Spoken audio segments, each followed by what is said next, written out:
Hello, and thank you for just stopping by YouTube NM Enterprise 7. This is part 2, and we're still pressing in. Okay, we're keeping people up out of that dark pit of hell where folks are sitting up there thinking things they have no business thinking. Sometimes the thoughts come and then they go and then they come back again, but that's all right because we're going to keep on fighting the good fight. Sometimes dark thoughts show up when folks feel tired and weak. Okay, we're going to go over to Psalm 6 because I know some people, you just get tired sometimes, right? For any number of reasons. It could be because you worked long hours. Okay, it could be because you got tired of telling your kids to do something and they didn't do it. It could be because your spouse is just being more demanding lately. Whatever is just causing you to tire out. Sometimes when you least expect it, you start thinking things you have no business thinking. And so we're looking at David once again. This time he's looking for some deliverance in trouble. Okay. And as always, he's focusing on God and looking at how God is able to rescue him. Okay. And so we need to pay once again close attention to how David is just going through, but at the same time, though, he is allowing God to intervene. Psalm 6. O Lord, do not rebuke me in your anger or discipline me in your wrath. Be merciful to me, Lord, for I am faint. O Lord, heal me. Right? Because all that tiredness can also lead to sickness. So there are those who they need some healing. I've been thinking negative, thinking, woe is me. But David, he reaches out. He says, oh, Lord, heal me, for my bones are in agony. My soul is in anguish. How long, oh, Lord? How long? We don't know. See, a lot of times when we're going through, we don't know if God's going to rejuvenate us within the next day or the hour or the minute or second. We don't know. But it's okay to ask, right? Verse 4 says, turn, O Lord, and deliver me. Save me because of your unfailing love. No one remembers you when he is dead. Who praises you from the grave? That doesn't happen, right? But as long as I got breath in my body, I should be praising the Lord. Okay. I should be trusting in him, not in man, not in woman, but in him and what he can do using man and woman. You see, you're tired, right? I am worn out from groaning. All night long I flood my bed with weeping and drench my couch with tears. My eyes grow weak with sorrow. They fail because of all my foes. Away from me, all you who do evil, for the Lord has heard my weeping. The Lord has heard my cry for mercy. The Lord accepts my prayer. All my enemies will be ashamed and dismayed. They will turn back and set in disgrace. Once again, David is encouraging himself. He's trusting in the Lord. He states what he's going through. And then once again, he allows the Lord to work on him. So I'm allowing the Lord to work on me when I just simply acknowledge him and tell him this is what I'm going through. This is what I need from you. You see, all my enemies will be ashamed and dismayed. They will turn back and set in disgrace. Sometimes there are the enemies who bring the weariness because of the fight that you didn't want to fight.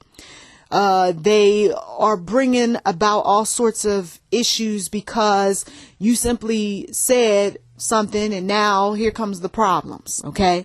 They're going through because they didn't listen to you. And now because they're going through, you're going through, you see.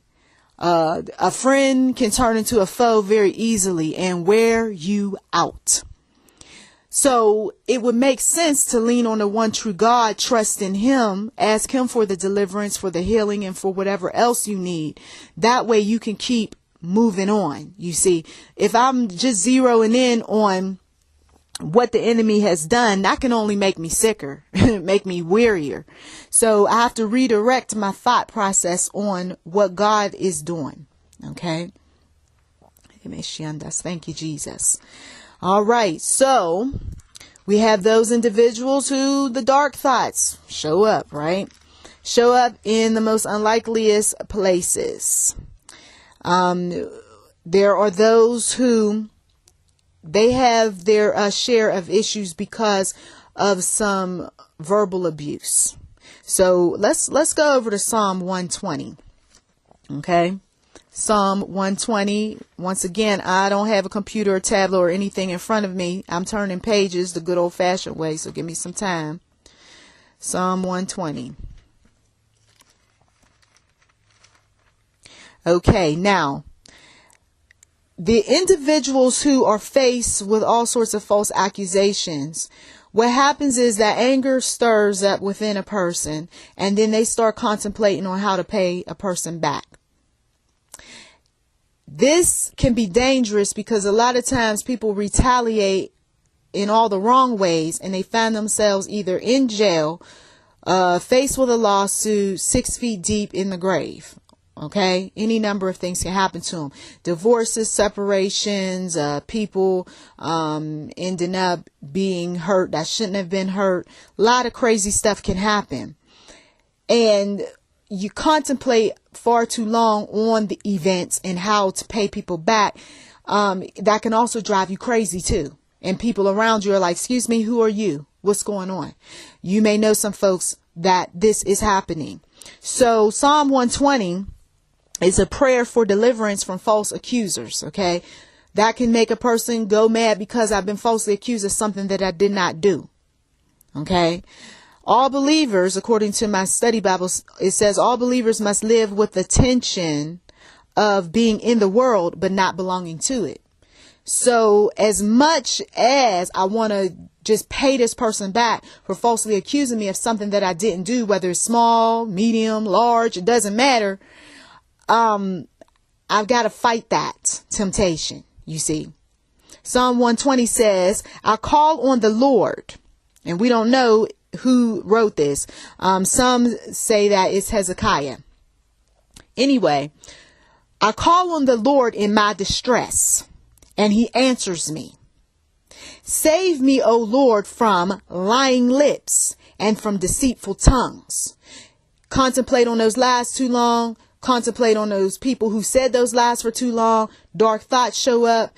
Rather than focusing in on the one true God, I'm focusing in on being a minion of the devil, an agent for Satan. We don't want that, right? So you, being a believer, you're going to hold me accountable to the words that I preach, that I teach, right? Some of you all, that's what you're going to have to do with some of those who've been talking crazy. Okay. They've been talking like they done put that Bible on a shelf somewhere and they're ready to do something. What will he do to you? And what more besides, O deceitful tongue? He will punish you with a warrior's sharp arrows, with burning coals of the broom tree. Woe to me that I dwell in Meshech, that I live among the tents of Kedar. Too long have I lived among those who hate peace. Now this is a telltale right here for someone. Too long have I lived among those who hate peace. I am a man of peace, but when I speak, they are for war. So you could be in an atmosphere or living among some folk where people, they are all about let's get them, and you're about let's not. You might be that one that says, why don't we all calm down? And they say, why don't you shut up? Okay. You might be that one that says, why don't we gather everybody together and talk about this thing before we do something? And they say, oh, are you a coward? Are you a punk? Matter of fact, let's take you out. You see, some people are in these type of atmospheres. And when this sort of thing happens, you've got to still stand your ground because of the God that you serve, even if it might mean your life being taken away. Okay. But you don't allow any of what the enemy puts upon you to frustrate you, to make you so mean and difficult and just outright strange even. You don't want that to dictate who you are, Okay. This is why you get some individuals who say, I'm just going to move. I can't take this, because everybody always accusing somebody of something. Then they want to put me in the middle of it, and I'm not the one. So I'm just going to move. And that's a good thing. That's why I said in that one part, it stands out for some folks. Verse 6, too long have I lived among those who hate peace. So you get that. Let's say, for instance, the African-American woman who you would never dream that she's living over there in some foreign land somewhere where there's nobody that looks like her. But if that means that that's peace for her, that's where she's headed, you see. Or that person who has a long history of just fighting with family members or what have you, says, you know what, I don't want anything to do with anybody. I don't want to get married. I don't want to have kids. None of it. Right? Because they've gone through so much, you see. So there are those who need to pray the psalm back to the Lord, Psalm 120, to be delivered from false accusers, because if you don't, you're going to continue to wallow in those dark thoughts about paying people back who falsely accused you. And I'm telling you, it's not a good place. I have been there, done it, seen the movie. It is not a good place. You start to obsess. And then when you start to obsess on it, it starts coming out your mouth. So-and-so, and this one, and that one. And you keep talking about it. And then other people start thinking that you're crazy. Okay? And then they start contemplating on whether or not they need to call 911 on you. Because if you're crazy enough to talk like that about those other people, you might be crazy enough to do something one day to them, and they don't want to take any chances. Okay.